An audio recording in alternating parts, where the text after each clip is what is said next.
minutes. इस महत्वपूर्ण bill pay मुझे अपनी बात कहने का मौका दिया।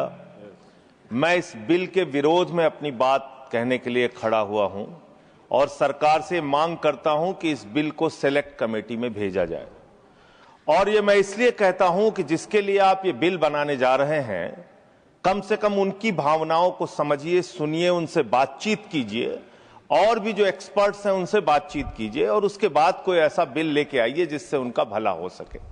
मान्यवर, 45 वर्षों के बाद इस सदन को गर्व होना चाहिए, इस सदन को गर्व होना चाहिए कि 45 वर्षों के बाद त्रुचि शिवाजी ने एक बिल प्रस्तुत किया था राज्यसभा में जो पास हुआ, उसका गर्व होना चाहिए आपको। लेकिन आपने उसको पलट दिया जाके लोकसभा में पलट दिया।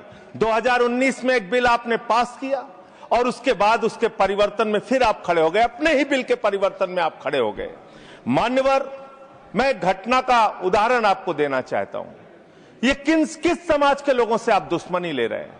भगवान श्री राम जब वनवास जा रहे थे मान्यवर, तो उन्होंने नर से कहा आप जाइए, नारी से भी कहा आप जाइए, किन्नर समाज के लोगों से नहीं कहा।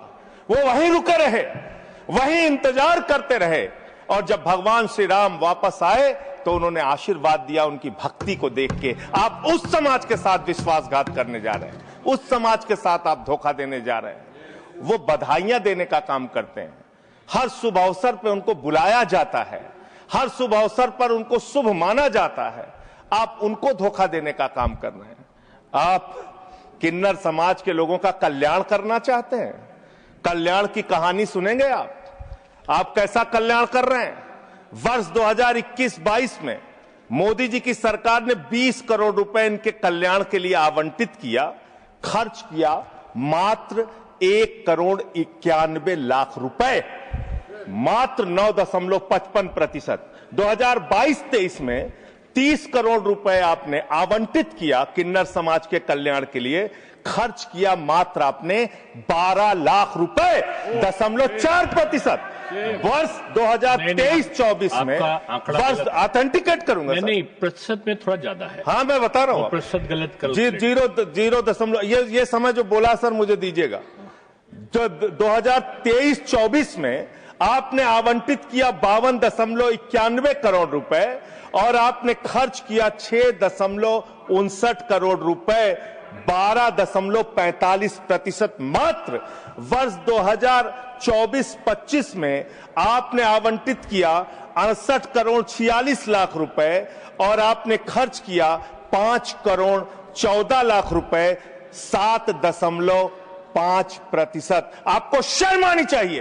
पूरे देश के किन्नर समाज के लोग आपके चेहरे पर कालिक लगाने का काम करेंगे। ये विश्वासघात कर रहे हैं आप, ये विश्वासघात कर रहे हैं आप उनके साथ। हर साल आपने उनके कल्याण के नाम पर जो बजट निर्धारित किया, उतना पैसा भी नहीं खर्च किया, उतना पैसा भी नहीं खर्च किया। और इस समाज से कैसे कैसे लोग निकल कर आए मान्यवर।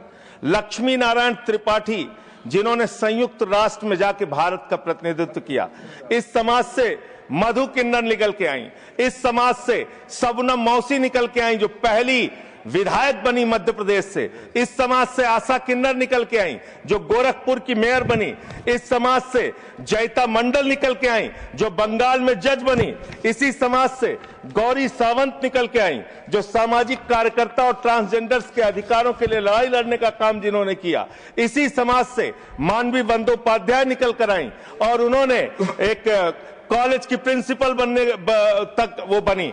मान्यवर, आप किसी के तो सगे हो जाओ, किसी के तो सगे हो जाओ।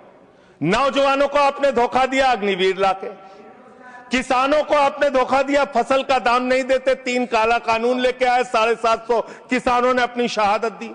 कोरोना में आपने पूरे देश को लाइन में खड़ा कर दिया, नोटबंदी में लाइन खड़ा कर दिया, गैस में लाइन खड़ा कर दिया। अब अपनी पहचान कराने के लिए एक ट्रांसजेंडर को लाइन में खड़ा होना पड़ेगा, अपमानित होना पड़ेगा, उसकी जांच की जाएगी, पड़ताल की जाएगी, उसकी बेइज्जती की जाएगी। मैं तो हैरान हूं, सत्ता पक्ष के लोग कह रहे हैं दारू पी के आ जाते हैं, सिगरेट पी के आ जाते हैं, ऐसा है वैसा है।